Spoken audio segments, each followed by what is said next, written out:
Dear students अस्सलाम वालेकुम। आज हम ज़ूलॉजी मिलर हार्ले 5 एडिशन में फाइलम आर्थ्रोपोडा की क्लास अरेक्निडा का आर्डर एक्रीना डिस्कस करेंगे। इससे पहले हम order of scorpion and order of spider discuss कर चुके हैं। तो स्टूडेंट्स ये जो आज हम आर्डर डिस्कस करने लगे हैं ये छोटे अरेक्निड्स का है, जिसमें टिक्स आती हैं, जिसके अंदर माइट्स आती हैं। ये सारी चीज़ें इस ऑर्डर के अंदर आती हैं और इनको हम डिस्कस करते हैं। तो स्टूडेंट सबसे पहले हम डिस्कस करते हैं आर्डर एक्रीना को। वो कहता है कि ये एक ऐसा आर्डर है जो कि कंसिस्ट करता है माइट्स के ऊपर एंड टिक्स के ऊपर। ये छोटे एक्टोपैरासाइट होते हैं, स्मॉल साइज्ड एक्टोपैरासाइट्स होते हैं। तो वो कहता है कि मोस्ट आर एक्टोपैरासाइट्स। और स्टूडेंट्स हमें पता है कि एक्टोपैरासाइट्स ऐसे एक्टोपैरासाइट्स होते हैं जो बॉडी से आउटसाइड फूड हासिल करते हैं, स्किन से ब्लड हासिल करते हैं। तो ऐसे पैरासाइट्स को हम एक्टोपैरासाइट्स कहते हैं। और अगर कोई ऐसा पैरासाइट हो जो ह्यूमन की या किसी और एनिमल की बॉडी के अंदर रहता हो तो उसको हम एंडोपैरासाइट कहते हैं। तो स्टूडेंट्स वो कहता है कि these are ectoparasites of human. तो ये ह्यूमन के या इंसान के एक्टोपैरासाइट्स हैं, यानी बॉडी की स्किन से ये ब्लड या खुराक हासिल करते हैं। नेक्स्ट स्टूडेंट्स वो कहता है कि ह्यूमन के साथ साथ जो बाकी डोमेस्टिक एनिमल्स होते हैं, जैसे कि भैंसें वगैरह होती हैं जो कि पालतू जानवर होते हैं, तो उनकी स्किन के भी एक्टोपैरासाइट्स हैं। उसके बाद स्टूडेंट कहता है कि सम आर फ्री लिविंग, मतलब कुछ ऐसे होते हैं जो फ्री लिविंग होते हैं, पूरी लाइफ पैरासाइट के तौर पर नहीं गुजारते। कुछ टाइम जो है वो पैरासाइटिक बिहेवियर में रहते हैं और कुछ ऐसे होते हैं जो कि हमेशा के लिए पैरासाइट्स के तौर पर रहते हैं। लेकिन वो कहता है कि ये फ्री लिविंग हैं, मतलब ये हमेशा पैरासाइट के तौर पर नहीं रहते। सम टाइम ये बॉडी के पैरासाइटिक बिहेवियर शो कर लेते हैं, खुराक हासिल करके उसके बाद ये ग्राउंड पर गिर जाते हैं। तो स्टूडेंट वो कहता है कि ये जो एक्टोपैरासाइट्स हैं ये हमारे पास दो किस्म के होते हैं। वो कहता है कि कुछ इसमें से इक्वेटिक होते हैं, मतलब जो इक्वेटिक एनिमल्स होते हैं, डोमेस्टिक एनिमल्स होते हैं, ये उनके से खुराक हासिल करते हैं। और कुछ ऐसे होते हैं जो टेरेस्ट्रियल होते हैं, मतलब जो खुश्की पर एनिमल्स रहते हैं, उनसे खुराक हासिल करते हैं। तो जो पानी में रहने वालों से खुराक हासिल करते हैं उन्हें हम इक्वेटिक पैरासाइट्स कहते हैं। और जो ज़मीन पर या खुश्की पर रहने वाले एनिमल से खुराक हासिल करते हैं उनको हम टेरेस्ट्रियल या टेरेस्ट्रियल पैरासाइट्स कहते हैं। उसके बाद स्टूडेंट्स अगर हम इनके साइज़ की बात करें तो वो कहता है कि 1 मिलीमीटर 1 mm से लेस होता है, मतलब 1 मिलीमीटर से भी इनका जो साइज़ होता है वो बहुत कम होता है। सो डेट्स सही लेक्चर के स्टार्ट में हमने कहा है कि ये बहुत छोटे पैरासाइट्स होते हैं। उसके बाद स्टूडेंट्स हम इनके कैरापिस की बात करते हैं। तो स्टूडेंट्स कैरापिस की अगर हम बात करें तो पिछले लेक्चर्स में भी हम डिस्कस कर चुके हैं कि इनकी जो बॉडी होती है, जितने भी अरेक्निड्स हैं उनके दो हिस्से होते हैं। एक प्रोसोमा होता है जिसमें हेड रीजन और सेंसरी स्ट्रक्चर्स होती हैं, और दूसरा पीछे वाला इनका एब्डोमिनल रीजन होता है। तो उस एब्डोमिनल रीजन को हम ओपिस्टोसोमा कहते हैं। तो वो कहता है कि जो पहले वाले एनिमल्स हमने क्लास अरेक्निडा के पहले जो ऑर्डर्स पढ़े थे उसमें, जैसा कि हमने स्पाइडर का ऑर्डर आरेनिया पढ़ा था, तो उसमें हमने कहा था कि उनका हेड यानी कि प्रोसोमा और ओपिस्टोसीमा अलग अलग होते हैं और दरमियान में एक पेडिसल होती है जो दोनों को कनेक्ट कर रही होती है। तो उसका जो एंटीरियर रीजन था उसी के ऊपर सिर्फ और सिर्फ वो बॉडी की ऊपर वाली कवरिंग थी जिसको हम कैरापिस कह रहे थे। लेकिन वो कहता है कि ये ऐसे एनिमल्स हैं जिनमें प्रोसोमा और ओपिस्टोसोमा दोनों एक दूसरे के साथ फ्यूज्ड होते हैं और मिले हुए होते हैं। इस वजह से इनकी अपर साइड पर पूरे का पूरा जो कवरिंग होती है उसे हम कैरापिस कहते हैं। मीन इनके अंदर सिर्फ प्रोसोमा में नहीं होती बल्कि पूरी बॉडी के ऊपर कैरापिस प्रेजेंट होती है। तो इसलिए उसने कहा है कि prosoma and opisthosoma are fused and covered with a single carapace, मतलब एक ही कैरापिस से पूरी इनकी बॉडी जो है वो कवर होती है। उसके बाद स्टूडेंट्स वो कहता है कि कैपिचुलम क्या है। तो स्टूडेंट्स बात ये है कि इनका जो एंटीरियर रीजन होता है, जो इनका हेड साइड वाला रीजन होता है, वो रीजन जहाँ पर माउथ पार्ट्स और सेंसरी स्ट्रक्चर और खुराक हासिल करने वाली जो पायर्सिंग स्ट्रक्चर्स होती हैं या किसी भी होस्ट के अंदर घुसने के लिए जो स्ट्रक्चर्स होती हैं, वो सारी की सारी कलेक्टिवली को हम क्या कहते हैं, कैपिचुलम कहते हैं। तो वो कहता है कि anterior projections are called capitulum. तो एंटीरियर जो प्रोजेक्शंस होती हैं वो डेफिनेटली माउथ पर होती हैं और ये माउथ पार्ट्स होते हैं, जैसे ये खुराक को हासिल करने किसी भी बॉडी के अंदर दाखिल होने के लिए या उसको खुराक उससे हासिल करने के लिए इस्तेमाल करते हैं, तो उसको हम कैपिचुलम कहते हैं। तो डेफिनेटली स्टूडेंट वो कह रहा है कि इट कंटेन माउथ पार्ट्स, मतलब कैपिचुलम इनके अंदर एक ऐसा पार्ट है जिसमें माउथ और बाकी वो स्ट्रक्चर होती हैं जिनके ज़रिए से ये होस्ट से खुराक हासिल करते हैं। नेक्स्ट स्टूडेंट्स वो कहता है कैलिसरी एंड पेडिपाल्स। तो डेफिनेटली स्टूडेंट्स हम ये पढ़ते आ रहे हैं कि ये फ्रंट अपेंजेस होती हैं आर्थ्रोपोड्स की। पहले वाली जो होती हैं, जो बिल्कुल फ्रंट पर होती हैं, उनको हम कैलिसरी कहते हैं, और उनके बाद जो होती हैं उनको हम पेडिपाल्स कहते हैं।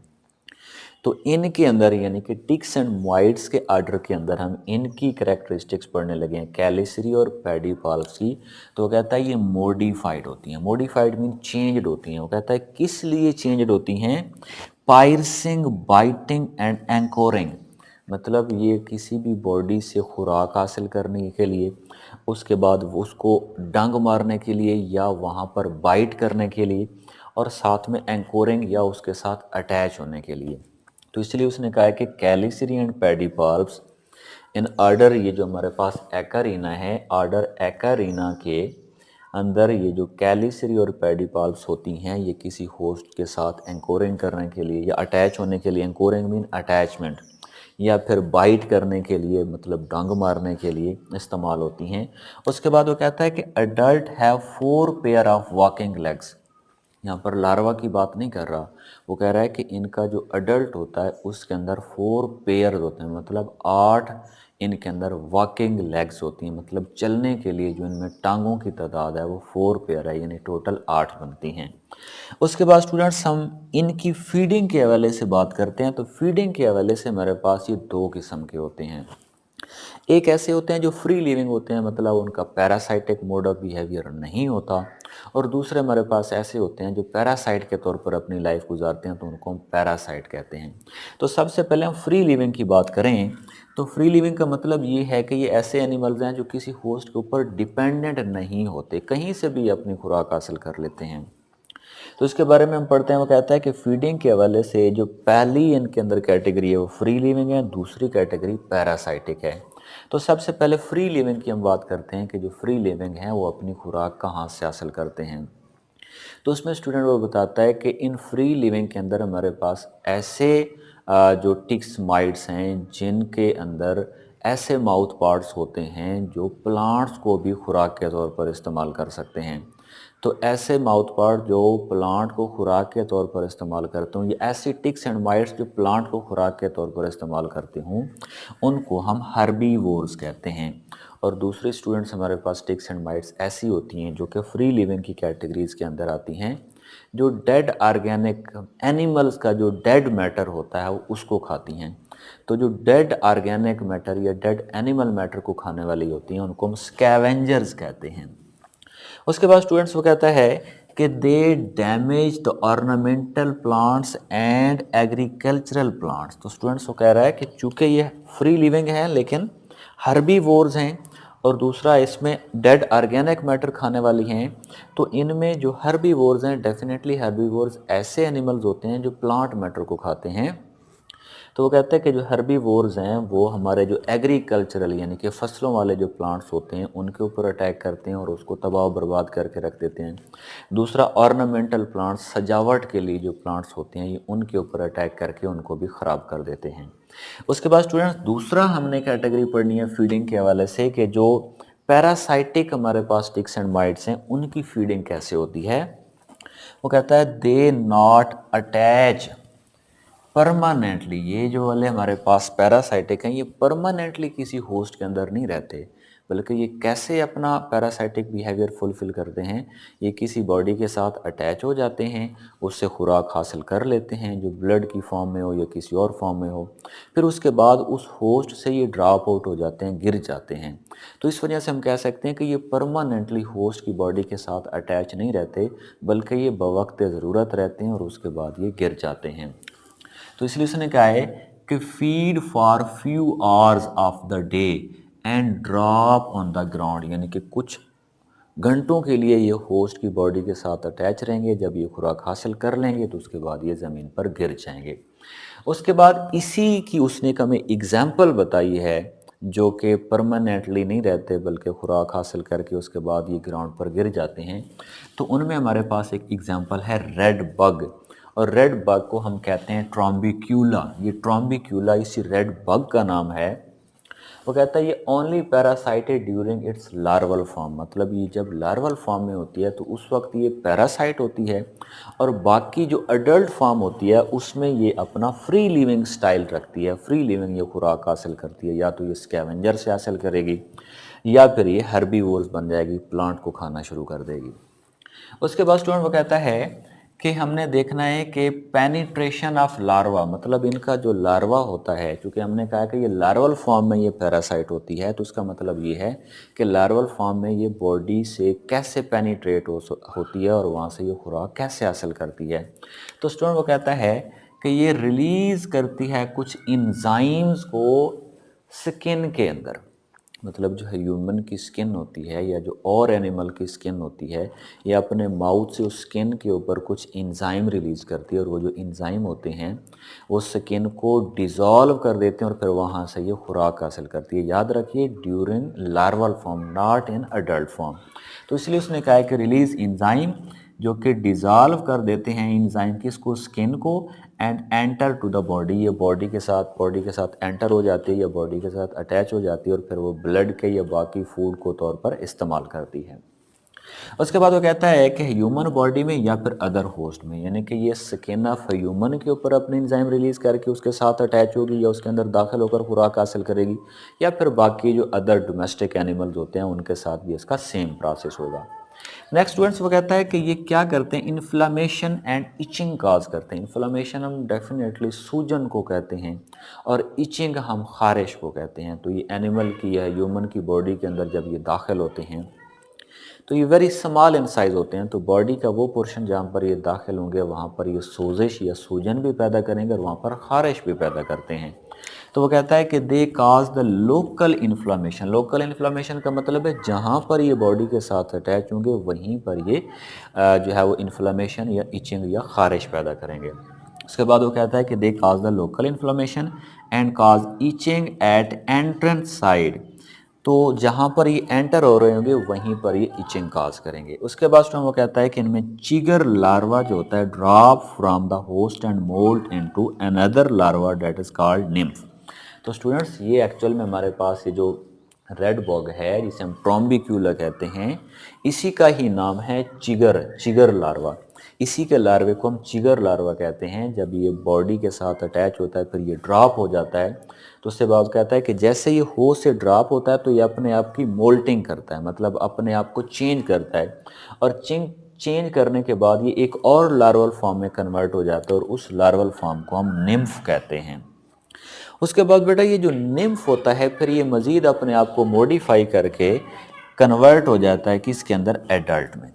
अब सुनो वो कहता है कि चाहे इसका अडल्ट हो चाहे इसका निम्फ हो, निम्फ तो हमेशा क्या होता है कि ये ह्यूमन की बॉडी के साथ या अदर एनिमल की स्किन से खुराक हासिल करता है। वो कहता है कि इनका लार्वा भी किसी, इसके जो लार्वे होते हैं समटाइम वो इंसेक्ट्स को भी खाते हैं, लेकिन जो इनका अडल्ट होता है वो भी समटाइम्स इंसेक्ट्स को खाता है। तो इसीलिए उसने कहा है कि both feed on the insects, तो ये जो दोनों होते हैं ये इंसेक्ट्स के ऊपर भी अपनी फीडिंग कर सकते हैं। नेक्स्ट स्टूडेंट्स हम देखते हैं इनके habitats and effect on animal. अब हमने देखना ये है कि इनके हैबिटेट्स कौन से हैं, मतलब ये रहते कहाँ पर हैं, और साथ में हमने ये भी देखना है कि इनके एनिमल्स की बॉडी के ऊपर इफ़ेक्ट्स कौन से होते हैं। तो स्टूडेंट वो कहता है कि इनमें पहली हमारे पास जो एग्जांपल है वो है फोलिकल माइट। याद रखिए इन ऑर्डर एक्रेना में से फोलिकल माइट एक माइट का नाम है। तो वो कहता है कि इस फोलिकल माइट जो है ये कौन कौन से इफ़ेक्ट्स पैदा करती है बॉडी के अंदर। वो कहता है इसी को हम डेमाडॉक्स फोलिकुलेरेंट भी कहते हैं। Demodex folliculorum is the scientific name of follicle mite. अब सुनो देखना हमने ये है कि ये कहाँ पर रहती है। वो कहता है कि live in the hair follicle of the human but harmless. लेकिन अगर हम इस स्पीशी की बात करें जिसको हम फोलिकल माइट कह रहे हैं, वो कहता है इंसान की बॉडी के ऊपर जो हेयर होते हैं और उनकी जड़ों में जो हेयर फॉलिकल्स होती हैं ये वहाँ पर रहती हैं, लेकिन ये हार्मलेस होती हैं, मतलब ये हार्मफुल नहीं होती, मतलब ये नुकसानदेह नहीं होती। लेकिन वो कहता है कि नेक्स्ट हमारे पास ये जो डेमोडेक्स फोलिकुलेरेंट है ये तो हार्मलेस है, लेकिन कुछ ऐसी भी माइट्स होती हैं जो हार्मफुल होती हैं, मतलब नुकसानदेह होती हैं। जैसे उसने कहा है इच माइट। अब इच माइट हमारे पास एक माइट का जो है वो एक एग्जाम्पल है। वो कहता है कि it cause the scabies in human. ये ह्यूमन के अंदर स्कैबीज काज करती है। तो स्कैबीज क्या होते हैं? जो स्किन के ऊपर रैशेस बन जाते हैं, छोटे छोटे दाने से निकल आते हैं और वहाँ पर खारिश वगैरह होती है, उनको स्कैबीज कहा जाता है। अब ये जो इच माइट है इसका साइंटिफिक नेम स्टूडेंट्स हमारे पास है सार्कोप्टेस स्कैबाई। सार्कोप्टेस स्कैबाई एक इच माइट है जो ह्यूमन के अंदर इचिंग काज करती है या खारिश काज करती है। उसके बाद स्टूडेंट्स वो कहता है कि हमारे पास ये जो टिक्स हैं ये हमारे पास एक्टोपैरासाइट्स हैं। तो स्टूडेंट्स ये एक्टोपैरासाइट्स हैं, ये ऑलरेडी हम लेक्चर के स्टार्ट में पढ़ चुके हैं कि ऑर्डर एक्वेरिना के जितने भी मेंबर्स हैं most of these are ectoparasite, मतलब ये स्किन के ऊपर से फीड करते हैं, ये बॉडी के अंदर से फीड नहीं करते, मतलब ये एंडोपैरासाइट नहीं हैं। तो वो कहता है कि देयर साइज इज 3 सेंटीमीटर। इनका जो साइज होता है वो 3 सेंटीमीटर तक भी हो सकता है। दे use hooked mouth parts to feed the blood from the human skin and become engorged। अब इस पॉइंट को स्टूडेंट समझना है। वो कहता है कि इसका साइज तो 3 सेंटीमीटर है, लेकिन ये अपने जो माउथ होता है ना उसके ऊपर हुक्स होती हैं, मतलब इस तरह का माउथ पार्ट होता है जो किसी बॉडी के साथ अटैच हो जाता है। तो अटैचमेंट पार्ट इनके पास जो होता है उसे हम हुक्स कह रहे हैं।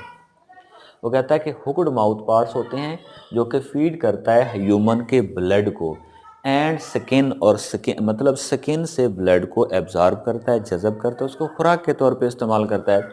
And become इंगोर्ज। इंगोर्ज का मतलब है ब्लड से ये भर जाता है और ये अपने साइज को और इंक्रीज कर लेता है। तो कोई भी एनिमल जो ब्लड के साथ भर जाए और अपने साइज को इंक्रीज कर ले तो उसे इंगोर्जमेंट कहते हैं। नेक्स्ट स्टूडेंट्स हम कहते हैं इसमें कपुलेशन। वो कहता है कि इनके अंदर कपुलेशन मतलब ये अपना सेक्सुअल बिहेवियर जो होता है वो उसको कैसे फुलफिल करते हैं। वो कहता है कि इनकी जो कपुलेशन होती है होस्ट की बॉडी के अंदर ही होती है, मतलब ये स्किन के अंदर ही कर लेते हैं।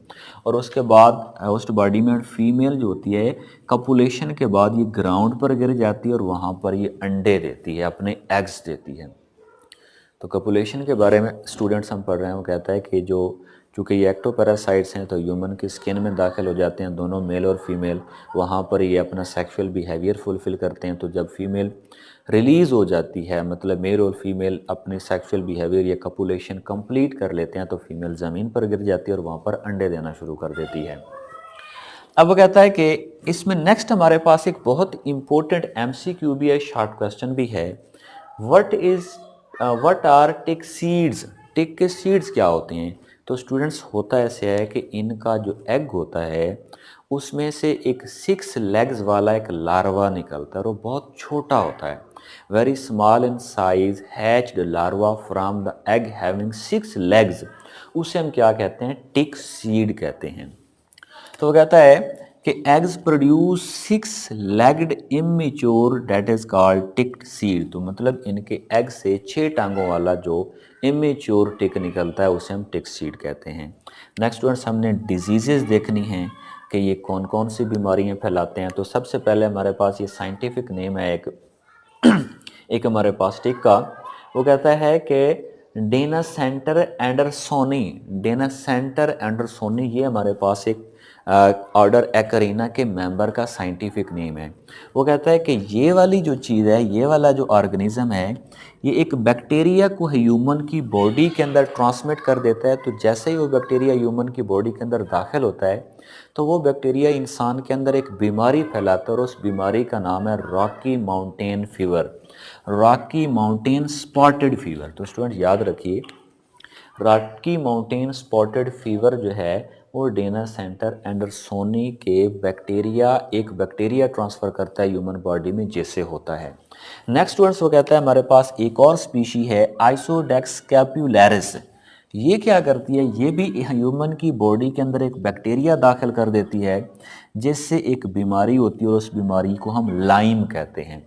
तो स्टूडेंट्स, ये हमारे पास दो एग्जाम्पल थी जो इस ऑर्डर एक्रेना के मेंबर्स से होती हैं, और ये मेंबर्स क्या करते हैं, एक स्पेसिफिक टाइप का बैक्टीरिया ह्यूमन की बॉडी के अंदर दाखिल कर देते हैं, जिससे आगे डिफरेंट टाइप्स की डिजीज़ होती हैं, जिनमें हमने एक लाइम पढ़ी है और दूसरा हमने पढ़ा है रॉकी माउंटेन स्पॉटेड